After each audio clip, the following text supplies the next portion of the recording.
regards to a different story. Only a little while back, we had brought to you this particular claim by Akhilesh Yadav, wherein he had said that they haven't been invited, or rather he hasn't been invited for some major big events, including the yatra, the Bharat Joro Nyaya Yatra that's ongoing. But now what we are learning is Congress leader Jairam Ramesh has issued a clarification on what Akhilesh Yadav has said. He has said that the Congress MP has said that the detailed route and program of Bharat Joro Nyaya Yatra in Uttar Pradesh is still being prepared.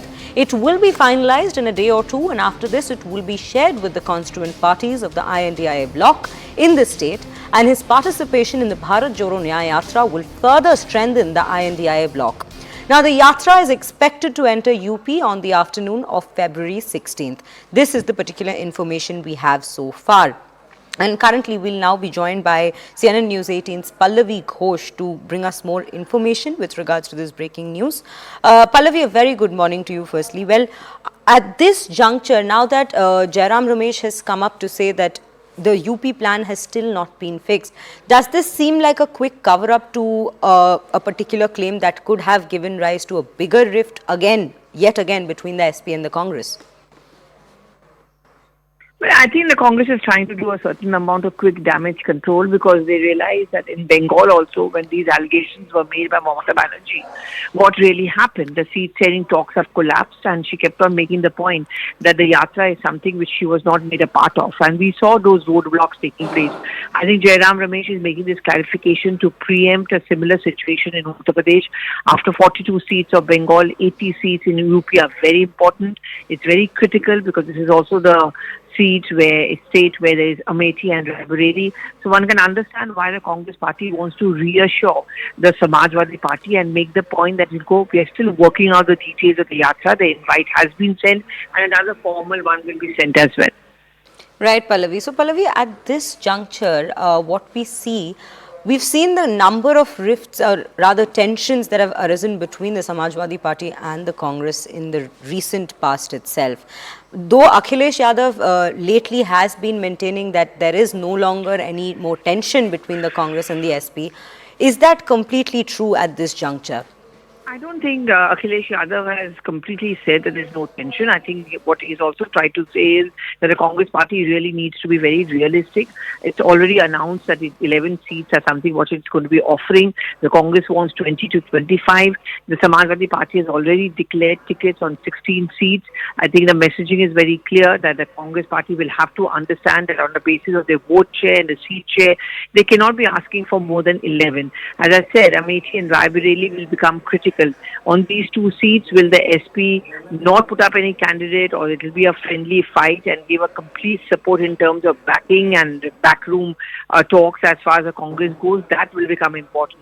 In point of sheer optics, it is very important that the SP is seen along with the Congress party when the yatra enters the UP leg towards the end of February.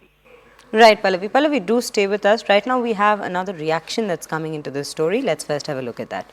It has no mission or vision. It only has contradictions, divisions, confusion, and corruption and commission. And yet another evidence of that is when, after Mamata Banerjee and Nitish Kumar ji, now Akhilesh Yadav ji has also taken on Rahul Gandhi, expressing that how he feels frustrated, not just about seat sharing, but also not being given the invite for the Nyaya Yatra. Actually, this is not a Nyaya Yatra. It's a bye-bye Yatra.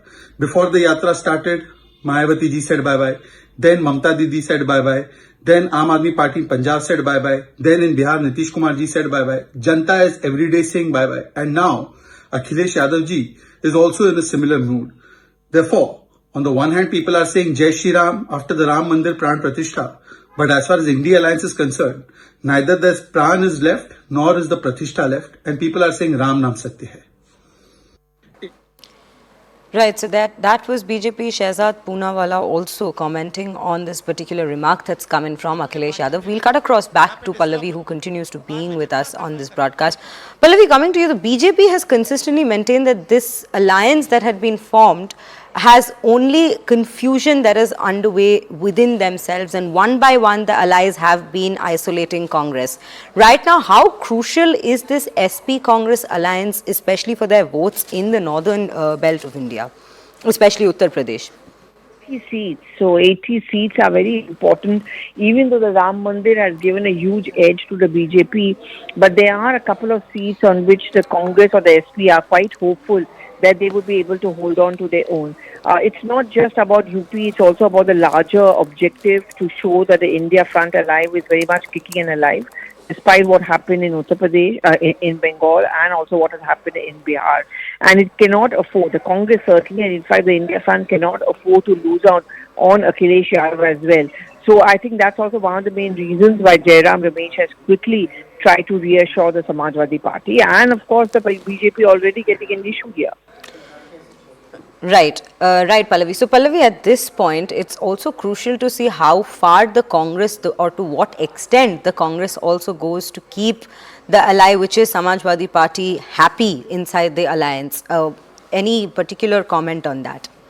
No, I think Jairam Ramesh's comment is evidence enough on why the Congress party wants to ensure that the seats are sharing talks are very much on, and SP, if not if Akhilesh Yadav himself, someone from the Samajwadi Party joins in during the yatra. It's going to be spending 11 days covering 20 districts.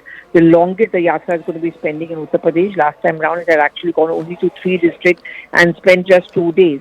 The fact that the Congress is spending 11 days in that yatra goes on to show that they realize that why UP is important. And if you look at the route covers, Amethi, Raebareli, Allahabad, Lucknow, some of the key areas, and that is to ensure that the Congress does well in these areas, and the Samajwadi Party is seen by its side. So for the Congress, it becomes very important, likewise for the India Front, that the Samajwadi Party at least doesn't do on them what has been done by Mamata Banerjee.